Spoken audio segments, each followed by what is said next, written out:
नमस्कार। आप देख रहे हैं नेशनल इंडिया न्यूज और मैं हूं आपके साथ सद्दाम करीमी। वो कहते हैं कि अगर किसी को मदद करना होता है तो वो किसी का इंतजार नहीं करते। आज हमारे साथ ऐसे शख्स मौजूद हैं, जब ऑक्सीजन को लेकर जो सरकार को काम करना चाहिए था वो काम सारिक हुसैन कर रहे हैं। सारिक हुसैन आज हम उनसे जानने की कोशिश करेंगे कि कहां कहां वो मदद कर रहे हैं। ऑक्सीजन को लेकर जो सारी किल्लतें आ रही है वो मदद कर रहे हैं, उनसे खुद उनकी जुबानी सुनते हैं। और जो यूनाइटेड अगेंस्ट हेड के लिए भी काम करते हैं। सर, बहुत बहुत स्वागत है आपका नेशनल इंडिया न्यूज चैनल पर। शुक्रिया। सबसे पहले तो सर मैं आपके जज्बे को सलाम करता हूं, अपने जान को दांव पे लगाकर आप इतनी सारी जो है मदद पहुंचा रहे हैं।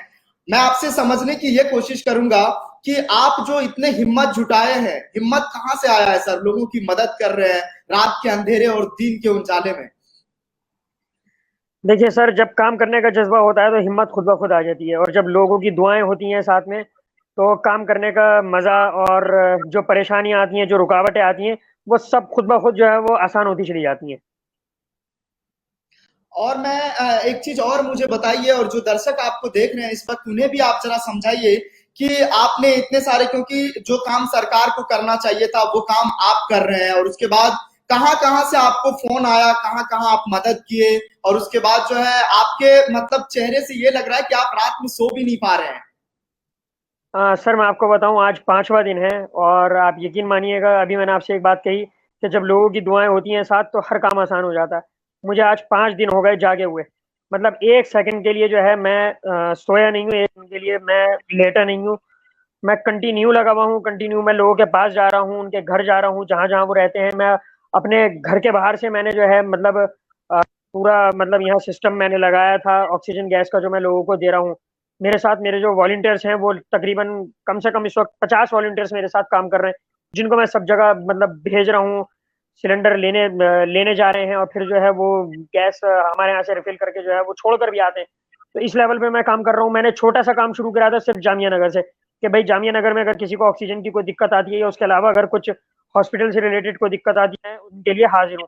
लेकिन मेरा नंबर जो है पिछले 5 दिन के अंदर इतना ज्यादा वायरल हुआ है, इतना ज्यादा वायरल हुआ है कि आप यकीन मानिएगा कि हिंदुस्तान के अंदर से कोई स्टेट ऐसा नहीं होगा कि जहां से मेरे पास फोन नहीं आया। वो लोग मतलब एक तरीके से मतलब गिड़गिड़ा रहे हैं, कह रहे हैं कि भाई मैं यहाँ रहता हूँ, मैं कर्नाटक रहता हूँ और मैं जो है यूपी में रहता हूँ, किसी तरीके से आप जो है यहाँ अरेंजमेंट करवा दो, मैं कोई भी कीमत देने के लिए तैयार हूँ। तो मैंने उनको समझाया, मैंने कहा देखिए भाई, मैं हेल्प कर रहा हूँ और मैं दिल्ली में हूँ, बाकी मुझसे जितना हो रहा है मैं कोशिश में लगा हुआ हूँ, मैं कोशिशें कर रहा हूँ। यूपी में जितने मतलब मेरे जितने ताल्लुकात थे, मेरे कॉन्टेक्ट लोगों से कह कह के जो है हर तरीके से मैंने मदद की। बात अब है दिल्ली की। दिल्ली के हालात सब देख रहे हैं इस वक्त, पूरा हिंदुस्तान देख रहा है कि देश की राजधानी दिल्ली क्या हालात बन गए। सेंट्रल गवर्नमेंट फेल हो गई, दिल्ली गवर्नमेंट पूरी तरीके से फेल हो गई। जब उनको मालूम था कि हालात इस तरीके से बन सकते हैं या बन रहे हैं, तो उस चीज की तैयारी करनी चाहिए थी, जिसमें वो बिल्कुल बिल्कुल मैं कहूंगा उन्होंने एक तरीके से जनता के साथ खिलवाड़ किया है। इस ये बीमारी से नहीं मर रहे, देखिए लोग, इनको सरकार मार रही है, हत्यारी सरकार है। चाहे वो सेंट्रल गवर्नमेंट हो, चाहे वो स्टेट गवर्नमेंट हो, क्योंकि जिस तरीके से मेरे सामने, मैं खुद बता रहा हूँ, यहाँ पर से लोगों को दम तोड़ते हुए देखा है, हॉस्पिटल में, घरों के अंदर ऑक्सीजन नहीं मिला, दवाई नहीं मिल रही। जिस इंजेक्शन की कीमत 4,000 रुपए है, वो दिल्ली के अंदर 30,000 रुपए का इंजेक्शन बिक रहा है। मतलब इतनी ज्यादा कालाबाजारी बाजारी। एक तो लोगों के पास पैसा नहीं है, परेशानी में है, आपदा इतने। हिंदुस्तान इस वक्त किस दौर से गुजर रहा है, पूरा देश देख रहा है, पूरी दुनिया देख रही है कि हिंदुस्तान के अंदर इस वक्त कैसा हाहाकार मचा हुआ है। लेकिन सरकार को जरा सी भी शर्म नहीं आती कि वो इन काला बाजारों के ऊपर, जितने ये लोग जो है दवाओं के ऊपर इन लोगों ने जो है अपना कब्जा जमा रखा है, इन लोगों ने जो है सिलेंडर्स के ऊपर ऑक्सीजन, यहाँ तक के एक इंसान जो एक सिलेंडर, मैं नॉर्मल सी कीमत बता रहा हूँ, जो आम दिनों में 200 रुपए का भरा जाता था सिलेंडर, आज उससे 1,000 रुपए भरने के ले रहे हैं। एक सिलेंडर की कीमत जिसकी 4,000 रुपए की कीमत है, वो आज 30,000 रुपए का बिक रहा है। मतलब बिल्कुल, मतलब जनता को खून चूसना है, जनता को बिल्कुल मारना है क्या सड़क पे लाके।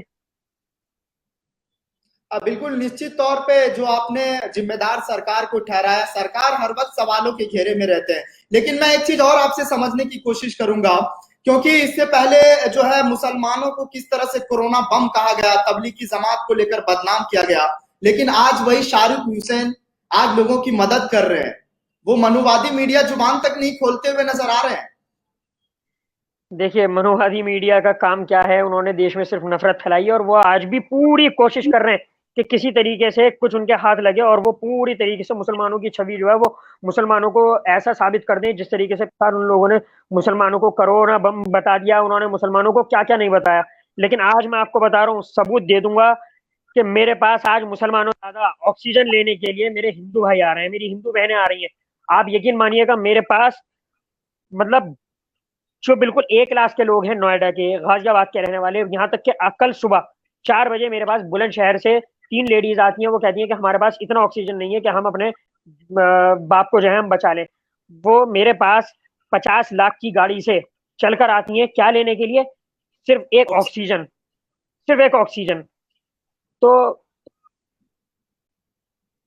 इस मुल्क के अंदर सबसे बड़ी खूबसूरती वो क्या है कि आज जब मुल्क बुरे वक्त से गुजर रहा है, ना तो कोई मुसलमान किसी हिंदू का नाम पूछ के ऑक्सीजन उसको जो है मुहैया करा रहा है, और ना कोई हिंदू जो है किसी मुसलमान का नाम नहीं पूछ रहा। क्यों हिंदू जो है इस वक्त इतना परेशान है? मेरे दोस्त परेशान है मुसलमानों के लिए, और कोई मुसलमान जा रहा है तो वो उनके लिए पूरा पूरा जोर लगा रहे हैं कि नहीं, इसकी जान बचनी चाहिए। तो इस मुल्क की खूबसूरती यही है, मीडिया का काम, इस गोदी मीडिया का काम तक है जब तक ये मोदी गवर्नमेंट है। इसके बाद इसके बाद ये मुंह दिखाने लायक नहीं रहेंगे इस जनता का। जनता समझ रही है, इनकी हर चीज को समझ रही है, नफ्स को। मोदी जी क्या कर रहे हैं? मोदी जी ने बंगाल के अंदर इस वक्त क्या कर रखा है कि मतलब मोदी जी को शर्म आनी चाहिए। मैं मोदी जी के साथ साथ मैं केजरीवाल को भी जो है मैं इतना ही जिम्मेदार ठहरा रहा हूँ, क्योंकि केजरीवाल ने जिस तरीके से बड़े बड़े वादे करे, तो केजरीवाल एक छोटा सा स्टेट है दिल्ली, उसको नहीं संभाल पाएंगे। वो कह रहे हैं केजरीवाल, मनीष सिसोदिया कल शाम में कहते हैं 8 घंटे बाद, 4 घंटे बाद जो है इस हॉस्पिटल में जो है गैस खत्म हो जाएगी, इस हॉस्पिटल में। क्या उनकी इतनी पकड़ नहीं है कि वो जो है मतलब सिर्फ एक छोटी सी चीज जिस जिस वजह से लोग दम तोड़ रहे हैं, ऑक्सीजन, उसका इंतजाम नहीं कर पा रही। मैं बाहर से किस रेट में ऑक्सीजन लेके मैं फ्री दे रहा हूँ, अपनी सब कुछ अपनी जेब से लगा रहा हूँ। मेरे दोस्त मुझसे पूछ रहे हैं कि बताइए भाई किस तरीके की मदद चाहिए। कोई मुझे ऑक्सीजन की किट भिजवा रहा है, कोई मुझे मास्क भिजवा रहा है, कि जो जो लोग आपसे कह रहे हैं, कोई मुझे इंजेक्शन भिजवा रहा है, जो जिस लायक है। मेरे 100 हिंदू दोस्त ऐसे हैं जो इस वक्त मेरे साथ लगे हुए हैं, और वो मेरे एक फोन कवर हर चीज भिजवा रहे हैं, खुद ले लेकर आ रहे हैं, मतलब इस मुसीबत में खुद मेरे पास लेकर आ रहे हैं कि लो भाई, ये आप जिन लोगों को, आपके एरिया के लोगों को जरूरत है, आप ये दो।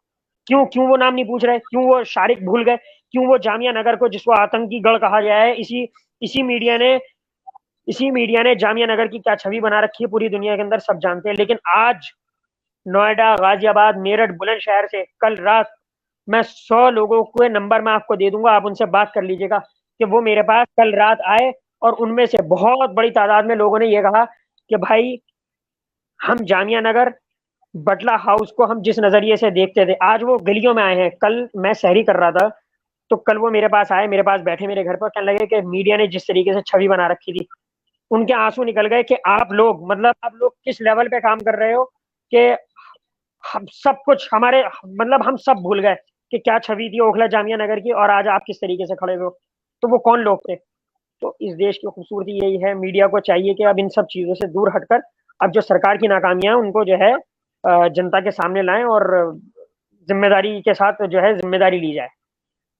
एक चीज मुझे और बताइए, क्योंकि आपने बातचीत के दौरान कई मसलों का जिक्र किया। आपने कहा कि जो है जितना मैं मोदी सरकार को जिम्मेदार ठहराता हूं, उतना केजरीवाल को भी जिम्मेदार ठहराऊंगा। बिल्कुल सही कह रहे हैं, क्योंकि जिस तरीके से इससे पहले जब दिल्ली के दंगे होते हैं तो उसमें पुलिस की जब वहां पर लेकर के पहुंचना होता है, तो अरविंद केजरीवाल जो है वो गृह मंत्री को जिम्मेदार ठहराते हैं। अगर कोरोना वैश्विक महामारी पांव पसारता जा रहा है, तो उसमें भी वो कहते हुए, मतलब नरेंद्र मोदी से वो गिड़गिड़ाते हुए नजर आते। तो सरकार में जो है आपको बैठाया है जनता ने, तो आप क्या कर रहे हैं? लेकिन आप जहां से ऑक्सीजन ला रहे हैं, आपको कहां से मदद मिल रही है, किन किन लोगों की मदद मिल रही है, उस पर भी जरा प्रकाश डालिए।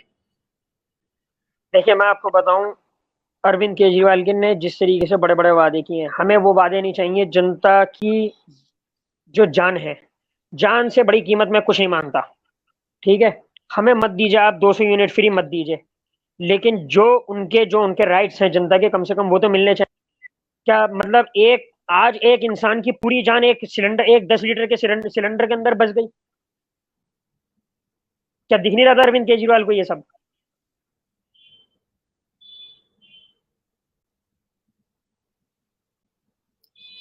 बिल्कुल सही कह रहे हैं आप, क्योंकि जिस तरीके से कदम उठाए जाने चाहिए थे वो कदम नहीं उठा पा रहे हैं।